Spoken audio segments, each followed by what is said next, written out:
Brought to you by... We all struggle with things on a deeper and more internal level. We hide away the things that truly haunt us so that we not only don't worry those around us, but so that we ourselves can feel some sense of normalcy. I myself suffer from self-doubt, a sense that I have not and may never succeed at the things in life that I love to do most. I often wonder if I'm wasting my time here on YouTube, but I try to keep pushing and telling myself that I will succeed if I try hard enough. Others deal with conflicts that are far greater, and constantly fight a war within themselves that could threaten to tear them apart.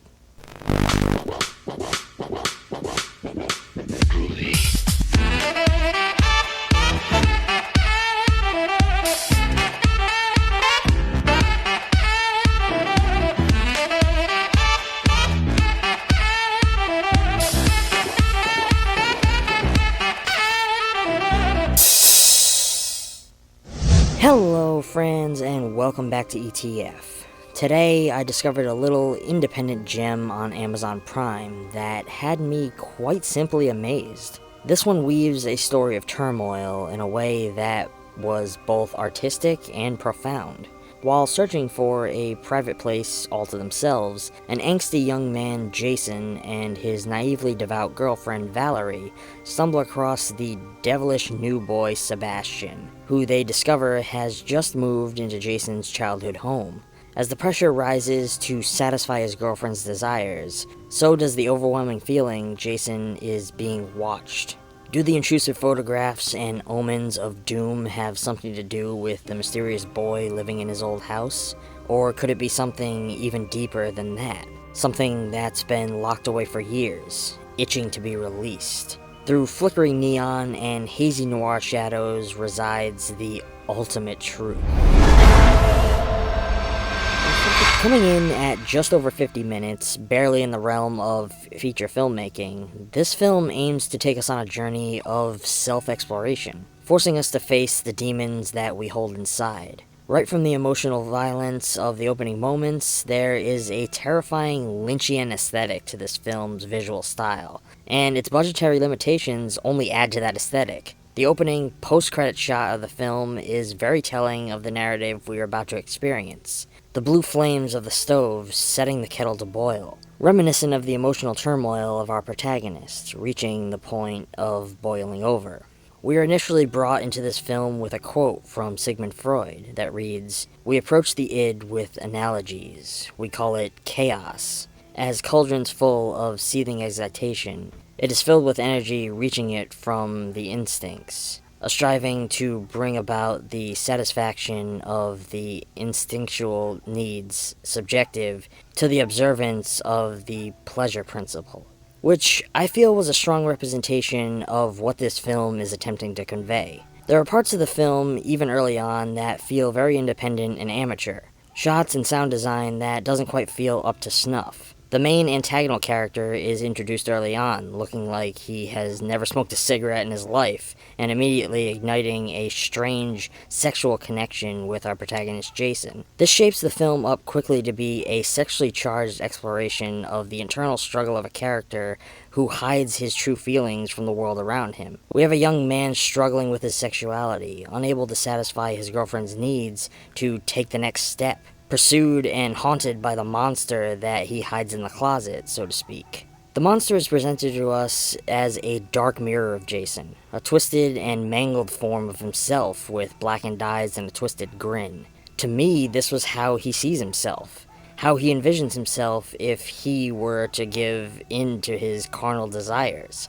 It's a result of his self-hate and doubt, manipulating his mind into seeing himself as something less than human, for desiring men over women. The visual presentation of this film is quite captivating. It's a horror story in which the horror comes from an internal struggle, a psychological crisis. The cinematography is highly engaging, utilizing techniques both modern and dated to tell a story that many struggle with on a daily basis, in a unique and captivating way. The lighting of the film is perfectly executed, allowing just enough to fall into shadow when needed to emphasize the impending darkness that our protagonist struggles with internally. It takes cues from the more obscure styles of both David Lynch and giallo cinema at times to craft an interesting visual style all its own. The music of the film is very reminiscent of horror scores from the 90s. It makes use of both string and almost operatic elements to enhance the ominous nature of the character's struggle. Most of the time, films like this are hard for me to watch, mostly because I personally can't relate to that particular internal struggle within oneself. However, the way this one presents it through standard horror tropes and that internal battle with self-doubt, I definitely get it. Each scene between our protagonist and his girlfriend is flooded with conflicting emotions, as we feel her desire for him while he struggles to keep his focus on her. This film is definitely an attempt to visualize that internal struggle that so many young men experience through an artistic lens. I think utilizing the horror genre to do this was a wise choice, as I can only imagine that that particular internal conflict would be a living nightmare that threatens to tear a person apart at the seams. The moment he gives into his desires, everything around him begins to crumble the way he feared it would, and the horrors that have haunted him cause him to lash out in a violent rage at his actions, despite the fact that they were true to himself, leading him to do something absolutely unspeakable. The final moments see Jason making out with his dark self, which transitions into him kissing a mirror. To me, this signifies an acceptance, as he learns finally to love himself for who he is instead of fighting it. Unfortunately for him, it came at the cost of his sanity, and, well, everything else. The gore effect in this culminating scene is absolutely incredible, by the way. I'm giving Rapture in Blue an A-. Like I mentioned, I'm not exactly one to normally watch these types of stories, because I can't exactly relate to them the way others can. My internal struggle is not of a sexual nature, but with self-doubt, so I can at least understand the idea of keeping something burdened within, that you don't share with the world. What drew me to this one was the horror element, and my hope is that it will draw in others like me who are curious what they will find in the frames of films such as this. If you've not checked out Rapture in Blue, I highly recommend it. Besides, it's not like it's a huge investment of time. Oh, but they do! Hey, friends. As smaller content creators, our voices often remain unheard by the majority of potential viewers.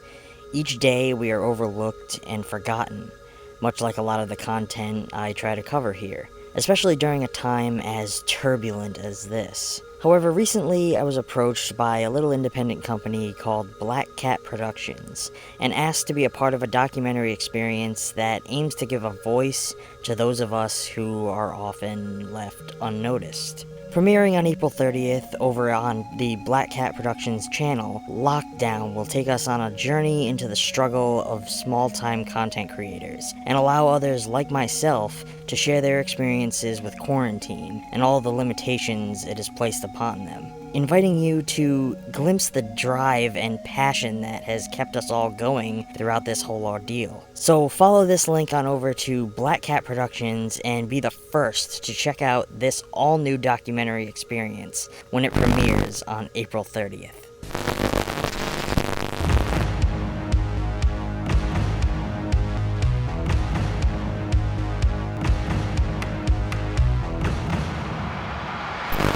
Well, friends, that's going to be all for now. If you enjoyed this video, or you have suggestions for more films that you would like to see covered in the future, let us know down in the comments below. Give this video a thumbs up, subscribe if you aren't already, and click that little bell icon to be notified on all of our future content. If you want to help ETF keep making content, please consider supporting us on Patreon. You don't have to give a lot, every little bit helps us stave off the darkness, and gets you some fun little rewards at the same time. Until next time, stay safe, keep embracing film, and thanks for watching.